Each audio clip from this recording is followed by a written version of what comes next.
also a special day because today's topic is going to be so cool. It's on pudding. No, seriously, it's on pudding. So, I just want you to know to brace yourselves because pudding is like, ah, and it's my favorite word. I say it all the time, you know. What the pudding? That's one of my favorite ones too. Just so you know. Okay, so anyway, I've always wondered, you know, who invented that word,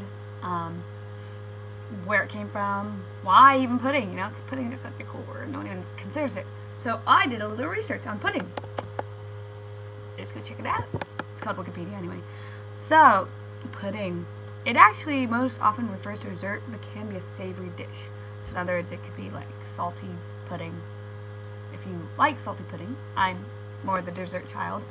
But, yeah, so, the word pudding, where did it originate? You know what? They don't know. They believe.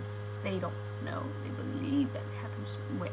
So they say it meant small sausages. Like that word came from Latin, French. Because that's how a lot of words come in, Latin or French.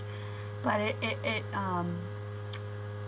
defines to the word small sausage, referring to the encased meats used in medieval Europeans. So pudding used to be a savory dish, I think, before a dessert dish. So that's interesting. Now, it actually says you can do pudding in different ways. You can bake pudding, you can steam your pudding, and you can boil pudding. And they actually like saute pudding. Really weird, but they actually have like this pudding family tree. Like it talks about the different puddings you've got. There's a savory kind, the dessert kind, and creamy puddings. Now the thing about this is first I'm going to tell you kind of what the savory one is. So you'll understand why it was called small sausages. Here we go. This is why. Because for pudding, the types of pudding in the savory section would be corn pudding, yes, black pudding, hog's pudding, liver pudding, red pudding, spoon bread, scrapple, steak and kidney pudding, and white pudding. All of them, please avoid. Ooh, there's this one that talks about how the liver pudding, also known as the liver mush, is common in the southern United States. So if you ever go to the South, look for that pudding. Sounds good. And then there's this one that's really funny. I think it's kighafars. It's a peasant dish of buckwheat flour, pudding, and meats. It almost sounds like a full meal. Delicious. Yep. Yeah, and by the way, the spoon bread, which is common in the southern United States, and it's made with white cornmeal. So if you ever want to like just go crazy about pudding, go to the South. They've really got cool stuff. Now the desserts, my thing. They've got awesome pudding, right? Tapioca pudding. I love tapioca pudding.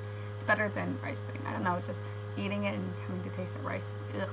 But anyway, there's the bread pudding, Christmas pudding, feta, fruit pudding, jamrolio pudding, rice pudding. Yep. Sticky toffee pudding. See, summer pudding. These are good puddings. Oh, Sussex pond pudding. Don't even know what that means. They've got real ones. And there's sponge pudding. So that is. And then they got their creamy puddings. So, you know, that has to do with like, you know, creme brulee and, you know, creme caramel and mango pudding, jello. I never heard mango pudding. So that pot de creme, you know, rice pudding. So they're, you know, full, fine, delicious puddings. Just don't even know what it means. Ooh, it says now they're non-pudding desserts. Now, in these examples, the word pudding is used in the British sense, meaning any dessert. So, you know, it's any dessert. So, I could say, I want pudding. And people will be like, want pudding? And I'm like, no, I just want any dessert. Because that's what it means in England. So, I hope you guys, I don't know if you really understood any of this. But it was about pudding. If you forget anything, or don't remember anything about this whole little spiel on pudding, I just want you to know it was about pudding. So remember that pudding is usually a dessert, but it can actually be a savory dessert too. 2. Pudding can be baked, boiled, or even steamed. And 3. The word pudding, no one really knows where it came from, but we think it came from France, which came from Latin, which actually means small sausage. So if you can remember all that, I think you'll have a good idea of what pudding is. So, that's my spiel on pudding today. I hope you guys have a great day. And keep watching, because I'm just so funny.